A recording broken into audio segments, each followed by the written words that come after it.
Are you struggling to get a perfect V, a nice sharp V on your V-neck shirts? This can be one of the trickiest skills to learn, and the most common option you'll see for doing this is called a facing. It looks like this, but these are so annoying. When you put them on, that little piece of fabric wants to come up and never stay in place. Ugh, I hate it.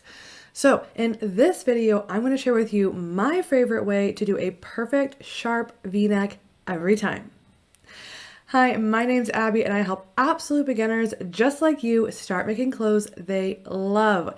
So if you have any questions, anything stopping you in your sewing journey, let me know below. Then let's see what you need to make this perfect V. For this tutorial, you're going to need the project with the V-neck that you want to finish, and you're going to need bias tape. Now, the bias tape, you can either buy it at the store or you can make your own. I have a video here if you would like to do that. And you'll need enough bias tape to go all the way around the neck hole. So grab your tape measure, measure around this, and then we're ready to get started. We are going to start with our project turned right side out, and we're going to come up to the shoulder seam, one of the shoulder seams on your project. Then we'll take the bias tape and put it right side facing down right here at the shoulder seam.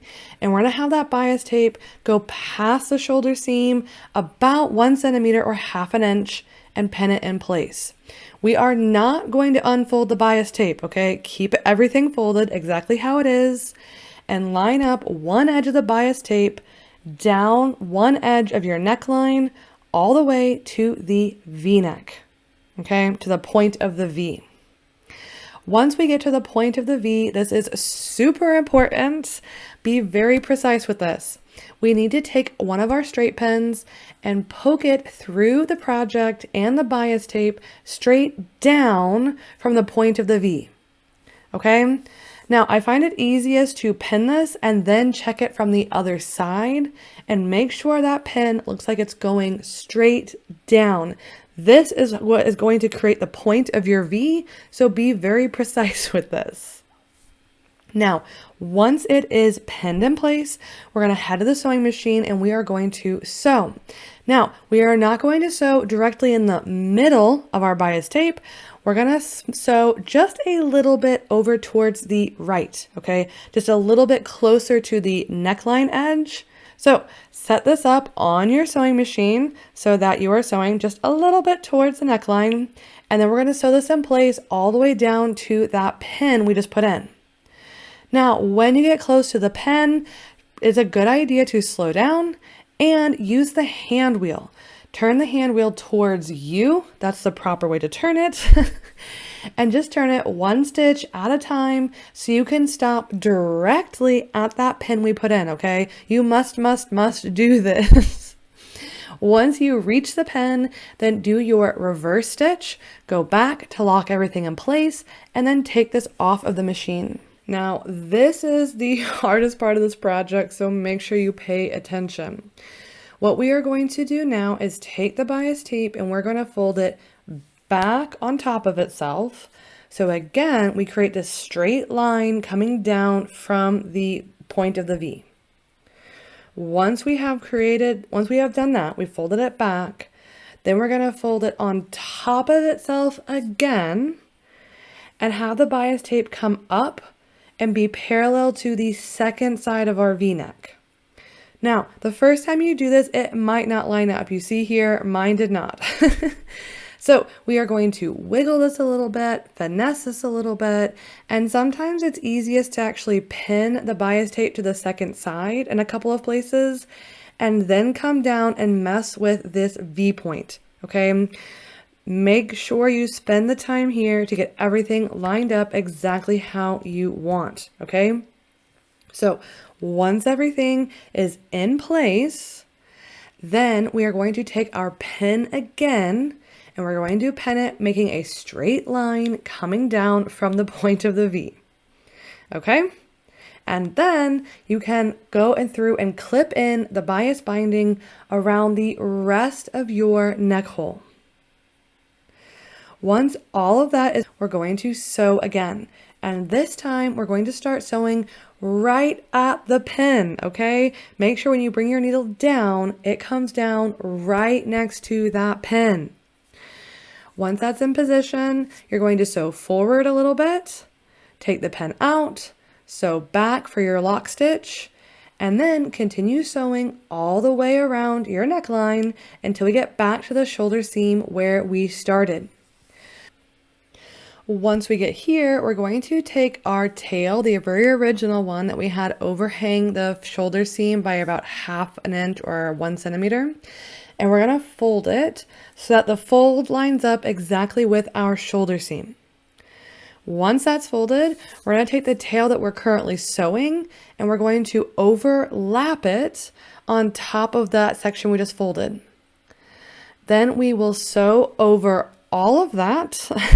So just past your shoulder seam about 1 centimeter or 1/2 inch, do your lock stitch, and then we're going to take this off of the machine. Now we can cut off any excess bias tape, and that is the first sewing done. Now we need to look at that V point that we sewed and see if our lines connected. It's really common that we don't quite get it, which is okay. What we're going to do is put this back on our machine, this time with our project facing up, not the bias tape. And we are going to complete that point, okay?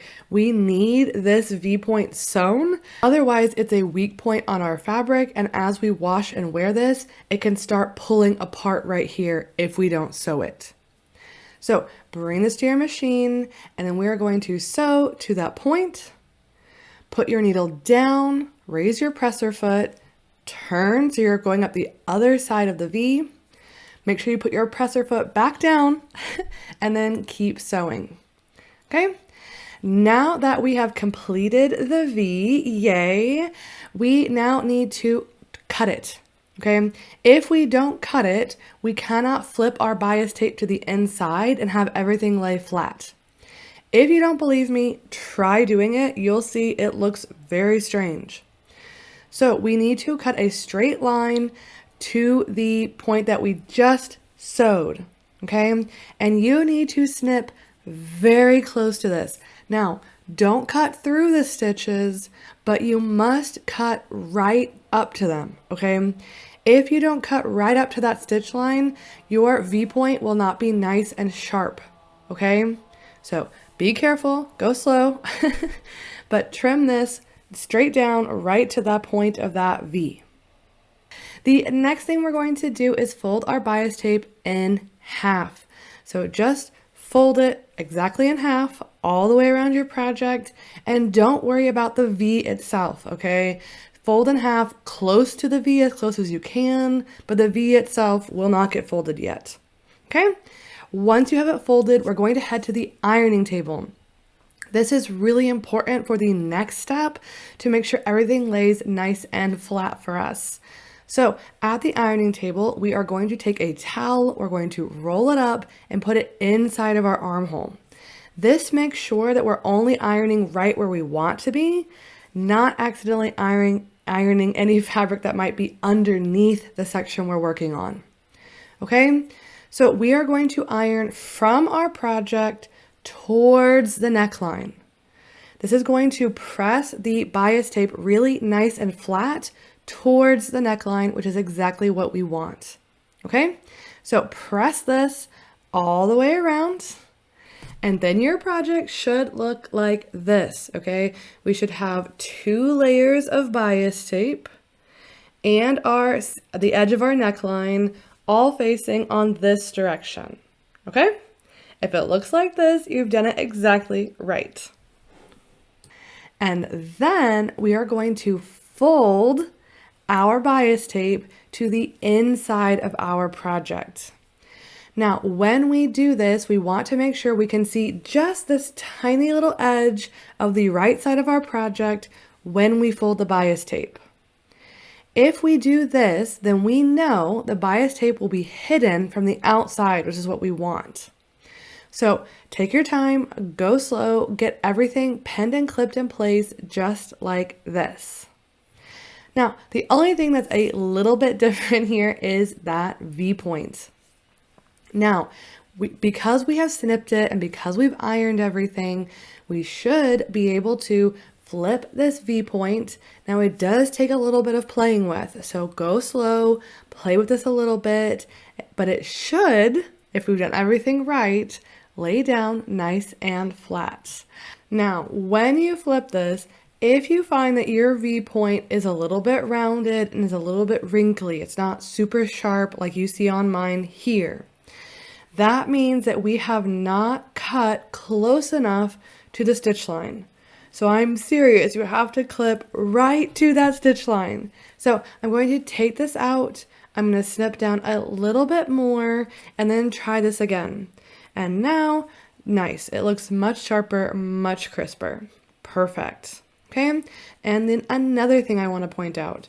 I was apparently not super precise with this, and I have this tiny little tail pointing out here, okay? If you have this, don't worry, okay? All we're going to do is cut this off. The only note here is don't cut the actual tip of the V, but you can cut the material that's a little bit above that, okay? Just snip it off. And the more you practice this, the more you get used to doing it, the cleaner this will be and you won't have to cut off that tail. Okay, so now that everything is flipped and pinned in place, now we're going to head to the sewing machine. When we sew this, you can either sew in the middle of the bias tape if you are not very good at sewing straight lines just yet. But if you're feeling a little bit more confident, it's better if you can to sew a little bit closer to the edge of the bias tape away from the neckline. Okay? So sew wherever you are most comfortable, somewhere from the middle, closer to the edge that's away from the neckline. And then we're just going to sew this all the way around. And again, make sure when you get to that V point that you put your needle down, you raise your presser foot, you turn, put your presser foot down, and then continue sewing. That way you have one continuous line of stitches, and this is going to look so professional. Once you get done sewing, your project should look like this. Oh my gosh, it's fantastic. Okay, with this really nice clean finish from the outside, we cannot see that bright red bias tape. When we flip to the inside, everything is beautiful. But I hear you, some of you might be saying, yeah, but Abby, my neckline is still a little bit bubbly, it's a little wrinkly. What do I do about that? Don't worry. In sewing, it is super important that we press everything. So we're going to head to the ironing board and we are going to give the whole neckline a really nice press. And that should take care of all that wrinkliness. And now when we actually look at it on, look how nice it looks. Ah, I love this technique. Now that you've seen how to do it, do you feel confident putting a nice sharp crisp V on your sewing project? Let me know below if you do, or if you still have questions. And if you enjoyed this video, if it helped you, be sure to like and subscribe below. It really helps the channel get bigger, help more people. It's just a fun time, and you'll be notified when I upload more beginner-friendly videos like this one. Now, if you have chosen to do a bias facing for the V-neck like I showed you in this video, you might also be wondering, how do I finish armholes? Because the technique is just a little bit different. So if you need to learn how to finish armholes, check out this video here. And if you're looking for a beginner-friendly project where you can actually practice using these skills, check out my playlist of beginner projects here. Until the next one, happy sewing!